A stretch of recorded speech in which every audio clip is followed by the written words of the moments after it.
ഇന്ന് പുലർച്ചെ നല്ല മഴയൊക്കെ പെയ്തിട്ട് റോഡൊക്കെ ഇങ്ങനെ നനഞ്ഞ് കിടക്കുന്ന ഒരു അന്തരീക്ഷമാണ്. നല്ല സുഖമാണ് ഈ ഒരു സമയത്ത് യാത്ര ചെയ്യാൻ. അപ്പോൾ ഇന്ന് ഞങ്ങൾ എവിടേക്കാണ് പോകണമെന്ന് വെച്ചാൽ തൃശ്ശൂർ ടൗണിൽ പുതിയൊരു വെജ് റെസ്റ്റോറൻറ്റ് വന്നിട്ടുണ്ടെന്ന് കേട്ടു. കേട്ടതല്ല, അവർ നമ്മളെ ഇൻവൈറ്റ് ചെയ്തതാണ്. ലൊക്കേഷനൊക്കെ ചോദിച്ചു വന്നപ്പോഴേ അപ്പോഴാണ് എനിക്കൊരു കാര്യം മനസ്സിലായത്. മുൻപ് ഞാനിവിടെ ഒരു വീഡിയോ ചെയ്തിട്ടുണ്ട്. അന്ന് ഈ റെസ്റ്റോറൻറ്റ് പേര് ഇഡ്ലി ഇൻ കഫേ എന്നായിരുന്നു. നമ്മുടെ സബ്സ്ക്രൈബേഴ്സിൽ ചിലർ റിക്വസ്റ്റ് ചെയ്തിട്ടാണ് അന്ന് ആ വീഡിയോ ചെയ്യാൻ പോയത്. അന്ന് ഞങ്ങൾക്ക് അവിടുത്തെ ഫുഡ് ഒട്ടും ഇഷ്ടമായില്ല. അതുകൊണ്ടാണ് വീഡിയോ നമ്മുടെ ചാനലിൽ ഇടാഞ്ഞത്. ഇന്നിപ്പോൾ മാനേജ്മെൻറ്റൊക്കെ മാറി ശ്രീനിധി എന്നുള്ള പേരിൽ ആ റെസ്റ്റോറൻറ്റ് ഓപ്പൺ ആയിരിക്കുകയാണ്. തൃശ്ശൂർ അമല ഹോസ്പിറ്റലിൻ്റെ തൊട്ടടുത്തായിട്ടാണ് ഈ റെസ്റ്റോറൻറ്റ് ഉള്ളത്. റോഡ് അടിപൊളിയല്ലേ? പണി കഴിഞ്ഞപ്പോൾ സൂപ്പറായി. ഇത് അറ്റം വരെ ഇങ്ങനെ തന്നെയാണോ? കുന്നോളം വരെ അല്ലേ? കുന്നോളം വരെ ഇങ്ങനെ. ഓ, ഈ നെസ്റ്റോൻ്റെ അവിടെ കുറച്ചൊരു സന്തോഷമുള്ളത്. അതിപ്പോൾ 2 ലൈനാകും കൂടെ. ശോഭ സിറ്റി മാളിൻ്റെ ജംഗ്ഷനിൽ നിന്ന് ഏകദേശം ഒരു 1.5 കിലോമീറ്റർ കഴിയുമ്പോഴാണ് ശ്രീനിധി റെസ്റ്റോറൻറ്റ് വരുന്നത്. ഇതാ ഞങ്ങൾ റെസ്റ്റോറൻറ്റിലേക്ക് എത്തുകയാണ്.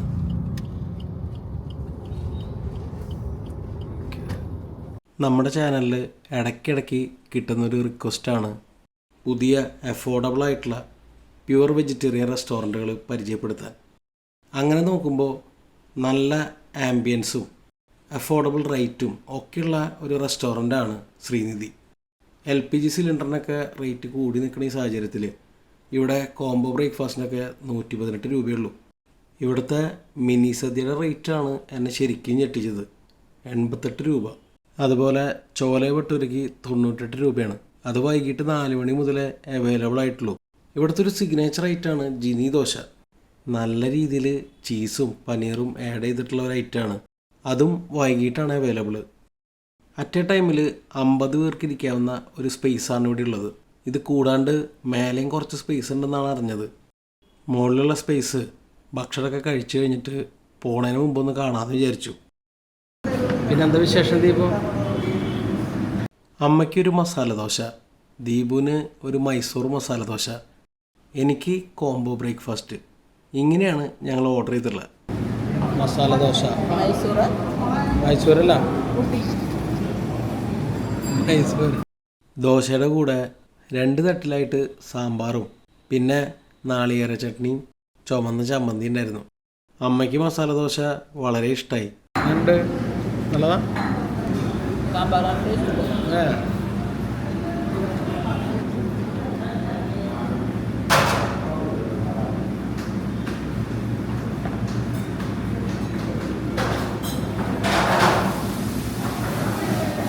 ഏത് ചമ്മന്തി ഇഷ്ടം നോക്കിയാൽ അതേ വരണ്ട. ദീപം ഒന്നിൻ്റെ വന്നറിയും.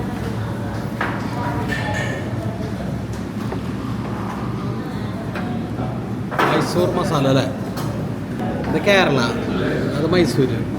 നല്ല എരിവുള്ള മസാലയുള്ള മസാല ദോശ കഴിക്കാൻ താല്പര്യമുള്ളവർക്ക് പറ്റിയൊരു ഐറ്റമാണ് മൈസൂർ മസാല ദോശ. ഞാനും ദീപവും എരിവ് വളരെ ഇഷ്ടമുള്ള കൂട്ടത്തിലാണ്. അതാണ് മൈസൂർ മസാലയുടെ പ്രത്യേകത.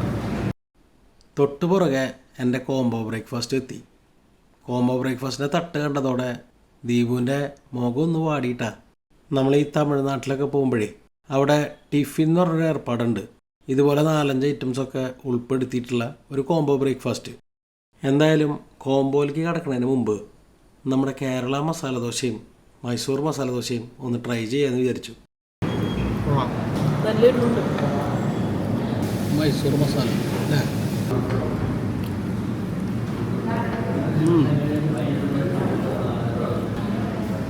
മൈസൂർ മസാല എരിവുണ്ട്. അമ്മയ്ക്ക് സാധാ മസാല അല്ലേ? ദീപുവിന് ഇഷ്ടമായില്ലേ? രണ്ടും ഇത് സ്പൈസിയാണല്ലോ കുറച്ച്. അടുത്തതായിട്ട് ഞങ്ങൾ കോംബോ ബ്രേക്ക്ഫാസ്റ്റാണ് ട്രൈ ചെയ്യാൻ പോണത്. അതിലുള്ള ഐറ്റംസ് കുറച്ചൊക്കെ ഇറക്കി വെച്ചിട്ട് നാളികേര ചട്നിയും നെയ് റോസ്റ്റും കൂട്ടി തുടങ്ങാമെന്നാണ് വിചാരിക്കുന്നത്.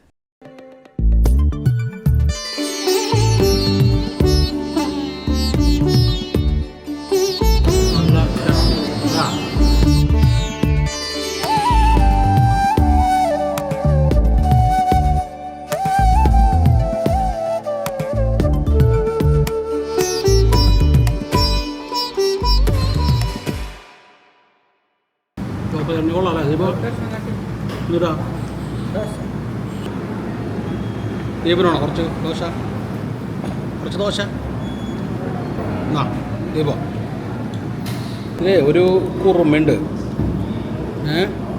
കുറച്ച് അവൾക്ക് കൊടുക്കും ആ കുറുമ കൂട്ടി കഴിച്ചു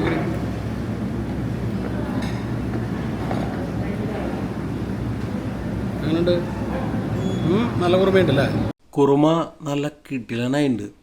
ചപ്പാത്തിക്കൊക്കെ പറ്റിയ ബെസ്റ്റ് കുറുമയാണ്. അടിപൊളി കുറുമ അല്ലേ. അമ്മ ഇന്ന് ചായക്ക് പകരം പൈനാപ്പിൾ ജ്യൂസാണ് പറഞ്ഞിട്ടുള്ളത്. ഭയങ്കര ഇഷ്ടമാണ് ആൾക്ക് പൈനാപ്പിൾ ജ്യൂസ്. അതുപോലെ ഈ ഒരു കോംബോ ബ്രേക്ക്ഫാസ്റ്റ് അത് ശരിക്കും വർത്താണ്. ഓരോ ഐറ്റംസും നല്ല ടേസ്റ്റും ഉണ്ട്. നല്ല പോലത്തെ ഈ കോംബോയിലെ എല്ലാ ഐറ്റംസും അമ്മേനായിട്ട് ദീപനായിട്ട് ഷെയർ ചെയ്തിട്ടാണ് ഞാൻ കഴിച്ചത്. ഞങ്ങൾക്ക് 3 പേർക്കും ഒരുപോലെ ഇഷ്ടമായി.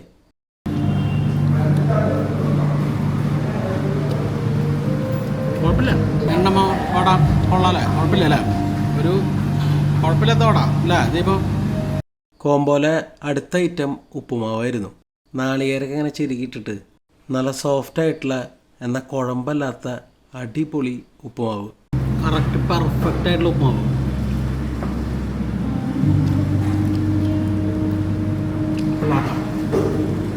അമ്മയ്ക്ക് ഇഷ്ടമാവും. ഞാൻ നല്ല ഉപ്പുമാവടാ. ഈ കേസരി ട്രൈ ചെയ്ത് കുറച്ച് ചേട്ടനാന്നോളൂട്ടാ.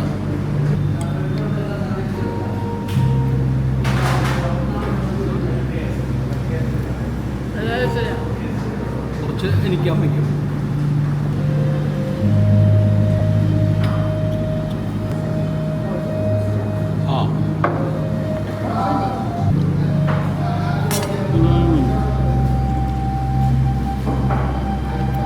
നല്ല മധുരം കേട്ടോ അല്ലേ ദീപം.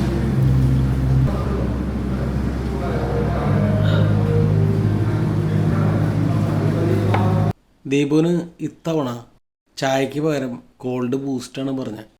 ആദ്യമായിട്ടാണ് ദീപു കോൾഡ് ബൂസ്റ്റ് കഴിക്കണത്. ആൾക്ക് നല്ല ഇഷ്ടമായി കഴിഞ്ഞാൽ പിന്നെ ടേസ്റ്റ് നോക്കാൻ കിട്ടണ പാടാ. തരുമോ എന്തോ. ഒരു വലി ഒറ്റ വലി ഇല്ല, ഒരേ ഒരു വലി ഇല്ല.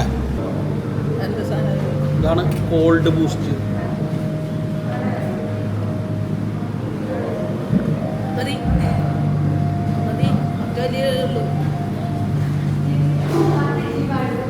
ഒരു വലി നിർത്താൻ പറ്റില്ല കേട്ടോ.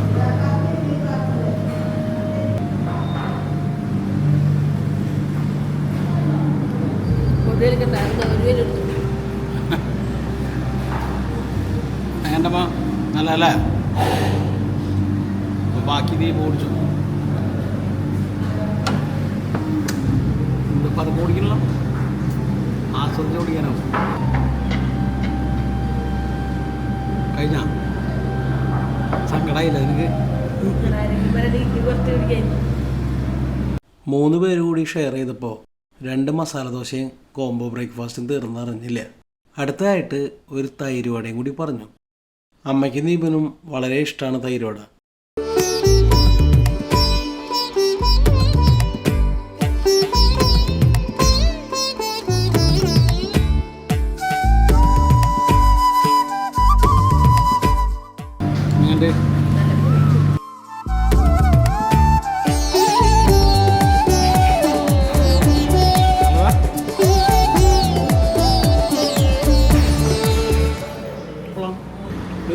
പുളി കൂടുതലൊന്നുമില്ല.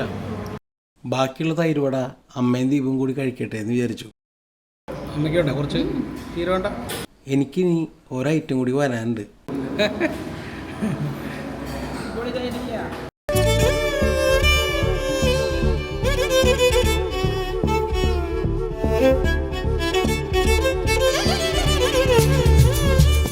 ഒരു പപ്പടമുണ്ട്, പുട്ടുണ്ട്, കടലക്കറിയുണ്ട്.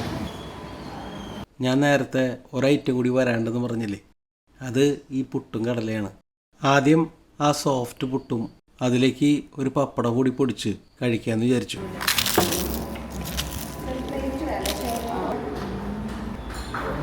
നല്ല ചൂടുണ്ട്, നല്ല സോഫ്റ്റ് പുട്ട്. പുട്ടിലേക്ക് കടലക്കറി ഒഴിച്ചപ്പോഴേ കുറച്ച് കൂടിപ്പോയി. സോഫ്റ്റ് പുട്ടും കടലക്കറിയും കൂട്ടി ഒരു പിടി അങ്ങോട്ട് പിടിച്ചു. കിട്ടിലൻ കടലക്കറി ആയിരുന്നു കേട്ടോ. അടിപൊളി കടലക്കറി. കുറച്ച് പുട്ട് അമ്മയ്ക്ക് ദീപുനും കൊടുത്തു. രണ്ടാൾക്കും പുട്ട് നല്ല ഇഷ്ടമായിട്ടാ. കടലക്കറി കണ്ടു നോക്കിയാൽ അല്ലേ? നല്ല കടലക്കറി. ഇനി ഇളനീരാണോ ഉള്ള?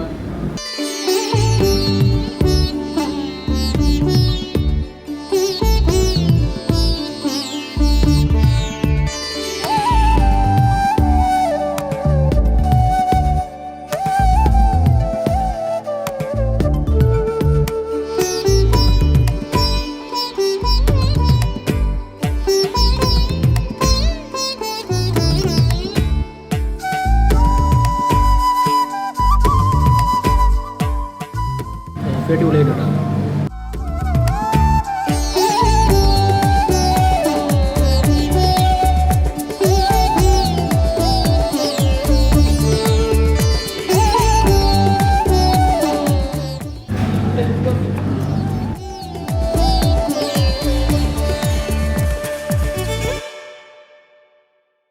ഞാൻ സാമ്പാർ കൂട്ടാണ്ടപ്പോഴേ ആ ചേച്ചി ഒന്നും ഈ കടല ഇഷ്ടമായില്ലായിരുന്നു. കടല അടിപൊളിയുണ്ട്, പക്ഷെ സാമ്പാർ കൂട്ടുന്ന ഫീല് വേറെയാണല്ലോ. ഇവിടുത്തെ സാമ്പാർ ഉഗ്രനായിട്ടുണ്ട്. അതുകൊണ്ടാണ് പുട്ടും സാമ്പാറും എന്തായാലും ട്രൈ ചെയ്യണമെന്ന് വിചാരിച്ചത്. അതുപോലത്തെ ഇവിടുത്തെ കോഫിയും ഒരു മസ്റ്റ് ട്രൈ ആണ്. പുട്ട് കഴിച്ചിട്ട് അതിൻ്റെ മേലെ ഈ കോഫി കുടിക്കുമ്പോണ്ടല്ലോ നല്ലൊരു ഫീലാണ്. അപ്പോൾ ഈ ഒരു പുട്ട് കഴിപ്പോടു കൂടി ഞങ്ങളുടെ ബ്രേക്ക്ഫാസ്റ്റ് അങ്ങോട്ട് അവസാനിപ്പിച്ചു. ഇതാണ് ഇവിടുത്തെ മെനു. കഴിക്കണതിന് മുമ്പ് മെനു ഷൂട്ട് ചെയ്യാമെന്ന് വിചാരിച്ചേ, പക്ഷേ ബ്രേക്ക്ഫാസ്റ്റ് ഇങ്ങനെ ഓരോരോ ഐറ്റംസായിട്ട് പെട്ടെന്ന് വന്നതുകൊണ്ട് ഷൂട്ട് ചെയ്യാൻ കുറച്ച് ലേറ്റായിപ്പോയി. ഒട്ടുമിക്ക ഐറ്റംസും വളരെ റീസണബിൾ ആയിട്ടുള്ള പ്രൈസിങ് ആയിട്ടാണ് തോന്നിയത്. നല്ല ക്വാളിറ്റി ഉണ്ട് ഓരോ ഐറ്റംസും. ഞങ്ങളിപ്പോൾ ബ്രേക്ക്ഫാസ്റ്റാണല്ലോ കഴിച്ചത്. ഇവിടുത്തെ മിനി സദ്യയും ചൈനീസ് ഐറ്റംസും എല്ലാം ഒന്ന് ട്രൈ ചെയ്യണമെന്നുണ്ട്. അതിനിപ്പോൾ മറ്റൊരിക്കലാവട്ടെ. ദീപുനും ഇവിടുത്തെ മെനു കാര്യമായിട്ട് ഒന്ന് നോക്കണത്രേ. പുറത്ത് മഴ നല്ല തിമിർത്ത് പെയ്തുകൊണ്ടിരിക്കുകയാണ്. എന്തായാലും കുറച്ച് കഴിഞ്ഞിട്ടേ പോകാൻ പറ്റുള്ളൂ. എന്നാൽ പിന്നെ ഈ റെസ്റ്റോറൻറ്റിൻ്റെ മോൾ ഭാഗമൊക്കെ ഒന്ന് ഷൂട്ട് ചെയ്യാമെന്ന് വിചാരിച്ചു. ഇതാണ് മുകളിലേക്ക് കയറി വരാനുള്ള കോണി. ഇവിടെ ഒരു 10-20 പേർക്ക് സുഖമായിട്ടിരുന്ന് ഭക്ഷണം കഴിക്കാനുള്ള സ്പേസ് ഉണ്ട്. ഒരു ചെറിയ ബർത്ത്ഡേ പാർട്ടിയോ അല്ലെങ്കിൽ സ്റ്റുഡൻസൊക്കെ ഗ്രൂപ്പായിട്ട് വരുമ്പോഴോ കഴിക്കാൻ പറ്റിയൊരു ഇടം. ഇവിടെ നിന്ന് പുറത്തേക്കുള്ള വ്യൂവും അടിപൊളിയാണ്. പുറത്തെ കാഴ്ചകളൊക്കെ കണ്ട് ഭക്ഷണം കഴിക്കാൻ ആഗ്രഹിക്കുന്നവർക്ക് പറ്റിയൊരു സ്പേസാണിത്. ശ്രീനിധി മാനേജ്മെൻറ്റിൻ്റെ ഒരു പ്രധാന പ്രത്യേകതയായിട്ട് തോന്നിയത് അവർ നമ്മുടെ വിമർശനങ്ങളെയും അഭിപ്രായങ്ങളൊക്കെ വളരെയധികം സ്വാഗതം ചെയ്യുന്നതാണ്. മാത്രമല്ല യാതൊരു രീതിയിലുള്ള ആർട്ടിഫിഷ്യൽ കളേഴ്സോ അജിനോമോട്ടോയോ ഒന്നും ഇവിടെ ഉപയോഗിക്കണമില്ല. അങ്ങനെ ശ്രീനിധിന്ന് വിഭവസമൃദ്ധമായ ഒരു ബ്രേക്ക്ഫാസ്റ്റൊക്കെ കഴിച്ച സന്തോഷത്തിൽ ഞാനും ദീപു അമ്മയും വീട്ടിലേക്ക് മടങ്ങി. ശ്രീനിധി പ്യുവർ വെജ് റെസ്റ്റോറൻറ്റ് ലൊക്കേഷനും ഡീറ്റെയിൽസൊക്കെ ഞാൻ ഡിസ്ക്രിപ്ഷനിൽ കൊടുക്കാം. ഈ ഒരു വീഡിയോ ഇവിടെ അവസാനിക്കുകയാണ്. വീഡിയോ നിങ്ങൾക്കെല്ലാവർക്കും ഇഷ്ടമായി എന്ന് വിചാരിക്കുന്നു. ഇഷ്ടമായെങ്കിൽ ഞങ്ങളെ സപ്പോർട്ട് ചെയ്യാൻ മറക്കരുത്. മറ്റൊരു വീഡിയോ ആയിട്ട് ഉടനെ കാണാം. അതുവരയ്ക്കും ബൈ.